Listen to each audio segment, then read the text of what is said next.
What if I told you these little babies are going to turn into one of the most popular fish in the aquarium hobby? Yep, that's right. These little tiny babies are called betta fish fry, and they came from 2 betta fish that are bred right at home. Betta fish breeding can give you hundreds of babies that you can sell for $5, $10, $15, or even as high as $30 each. Now obviously this isn't some get rich quick aquarium hack where you just throw 2 fish together and wake up with a fish business. Trust me, these fish have their own requirements, but I promise you it's super easy to understand. They just have individual needs. But if you do it right, bettas are one of the most rewarding fish to breed at home. You don't need a giant fish room, you just need the right setup, patience, and the willingness to do water changes. Today I'm breaking down the entire process, choosing your pair, breeding them, and raising the fry. First, let's talk about your breeding pair, because this is where a lot of people mess up. You can't just go to the store, grab 2 random bettas, put them together, and expect some Disney movie ending. Sometimes you're not getting a love story, you're going to get a boxing match, because these males will beat up the females if it's done wrong. For your male, look for good color, healthy fins, strong body shape, and a fish that's active. For females, look for good health, good genetics, and a fish that's mature enough to breed. You really want to aim for around 6 to 12 months old and make sure that she has a good round belly. Now that you're home, you should condition them. For about 2 weeks, I like to feed mine high quality foods like baby brine shrimp and other frozen foods, especially for the female because you really want to make sure that she is healthy and full of eggs. Now let's set up the breeding tank.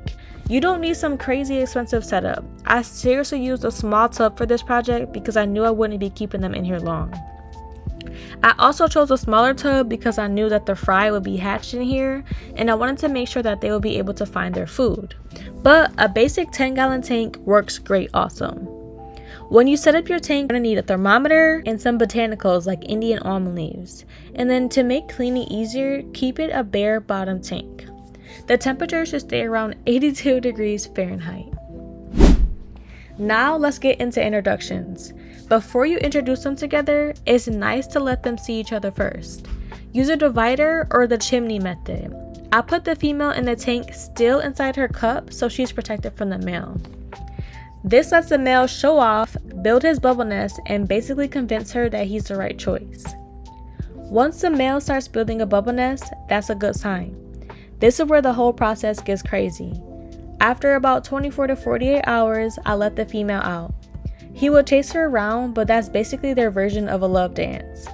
Once the female submits, the male and female will embrace. The male squeezes the female during the embrace and the female releases her eggs and the male fertilizes them. It literally looks like she's dead, but I promise you she's not. He just put her in a trance, and this may happen a lot of times. Then he picks up the eggs and places them into the bubble nest. After they're done spawning, remove the female and put her in a special tank with extra botanicals so she can heal her fins. At this point, the male takes over. And yes, the same fish that was just trying to impress her is now responsible for raising the kids. The eggs will be inside the little bubbles in the bubble nest and they usually hatch within 24 to 36 hours. The babies start out basically hanging from the nest while they absorb their yolk sacs. After about 3 to 4 days, they become free swimming.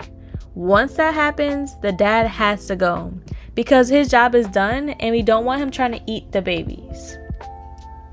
This is the part where people realize that breeding fish isn't just putting 2 fish together because the babies need attention every single day. At first, you're feeding microscopic foods or even egg yolks if you want to save money. Then you move on to baby brine shrimp and microworms because the goal is constant growth. Those first few weeks are when you're going to see the biggest changes.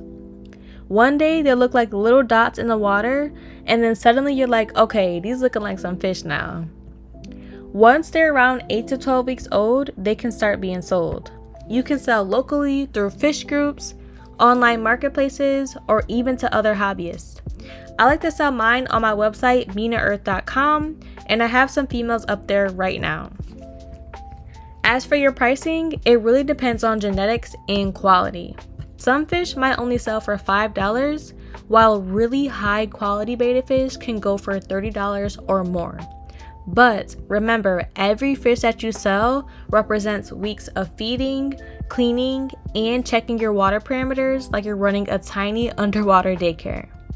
So that's the full process of breeding bettas at home. It's not as simple as putting a male and a female together and collecting money.